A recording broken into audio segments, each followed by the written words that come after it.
Hello, I'm Beth Miller, DDS Self-Determination Director. Today, I have the opportunity to share with you an overview of the Connecticut DDS EVV system as it relates to those individuals self-directing their supports. So what is EVV? Well, EVV is a telephonic and computer-based system that we use with our smartphones. It helps us document the precise visit and time that our direct support professionals are working. The EVV system will take the place of the paper timesheet submitted weekly to the employer of record for the review and signature, which is eventually sent to the fiscal intermediaries. The DSPs and the PCAs can be employed through self-direction with an employer of record, or the DSP or PCA can be employed by an agency or a qualified vendor. So why is DDS implementing an electronic visit verification system? Well, the federal government implemented the Cures Act, which requires all states to implement an electronic visit verification system for personal care services. That's with our PCAs or direct support professionals. This system needs to be in place and active by January 1st, 2021. This includes all personal care supports, and I'm going to provide more details in this presentation. So when is Connecticut beginning to use this EVV system? Well, believe it or not, the Department of Social Services, DSS, has already been implementing the EVV system. You may have heard about it through the Community First Choice Program, the Connecticut Home Care Program for Elders, the Acquired Brain Injury, PCA, and autism waivers are all using EVV system. DDS is planning to begin the EVV rollout in September in 2020, with full implementation by January 1st. Who's going to use EVV? Well, DDS will require EVV for identified home and community-based waivered services that are delivered to individuals in their home or their family home. EVV applies to self-direction and agency vendor-provided services. EVV is not required for individuals who live in a CLA, a CRS, or a CCH living arrangement.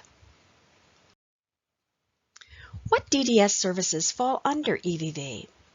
Well, this is a list of all the different services that EVV will cover: adult companion sleep, blended supports, individualized day support, individualized home support, peer support, personal support, respite in-home hourly and daily, senior supports in-home, and shared living.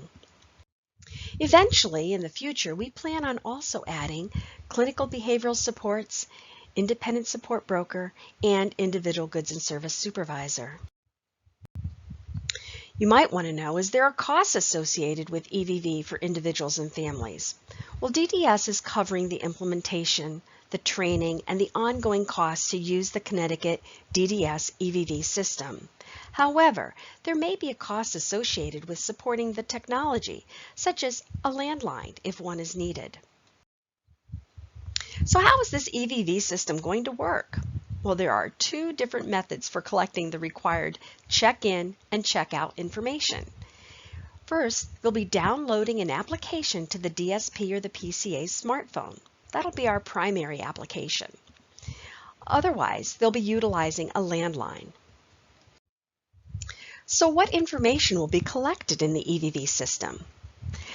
DDS will require that the EVV system collect the following information: the service type, the individual receiving the service, the date of the service, the location that the service is being provided, the staff person providing that support, the time the service begins and the time that it ends, and also what tasks were completed.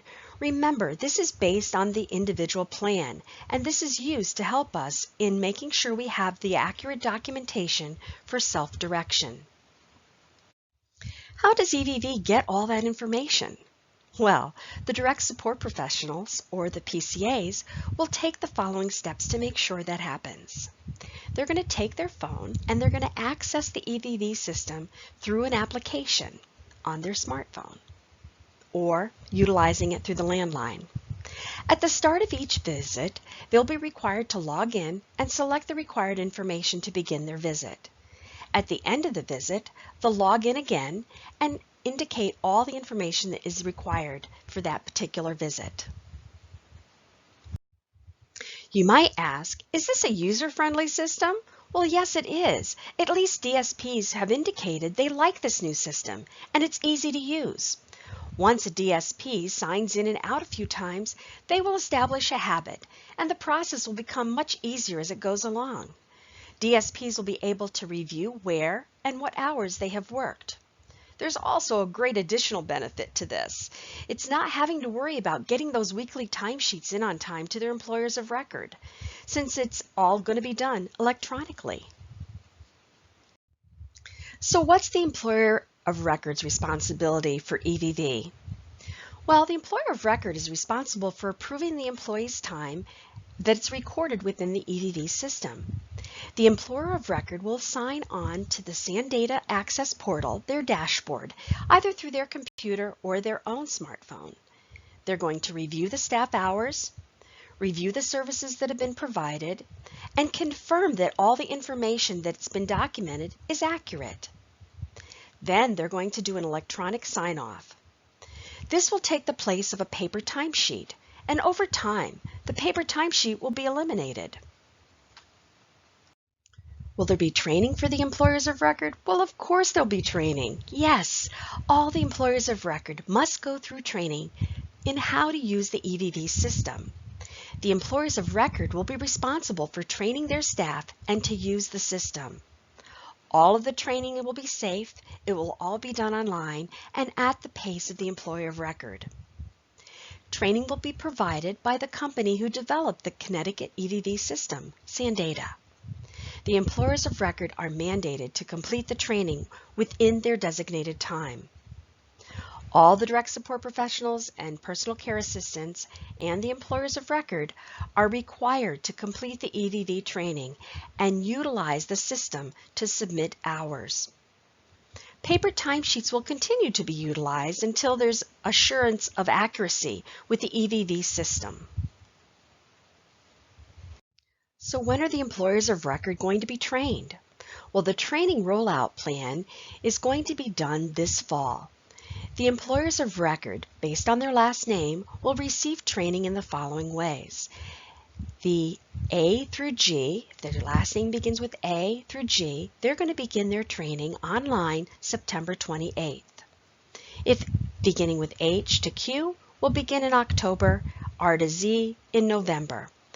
Everyone will be completing their training by the 1st of January. So what if the employer of record has any questions? Well, the great thing is it's online training, and that's going to be available. There will also be a helpline for the employers of record, and the self-determination directors are here and available to assist our DDS staff with any questions. Case managers are also available for support, but this is not their responsibility. The responsibility for the EVV system relies on the employer of record to be able to implement it. So the responsibility is not the case managers, it is the employer of record. This is just an overview of the EVV system, so you have a basic understanding on how it will work. We all know, when we are introduced to new ways of doing things, it can take time to learn and feel comfortable implementing it. We know this is new, but over time it will be easier and an easier system for documenting our direct support professional support and assisting the employers of record in assuring the accuracy of their services. In partnering with the fiscal intermediary, the employers of record, individuals, DSPs, we believe this will be a great way to document and be accountable for the supports identified in each person's individual plan.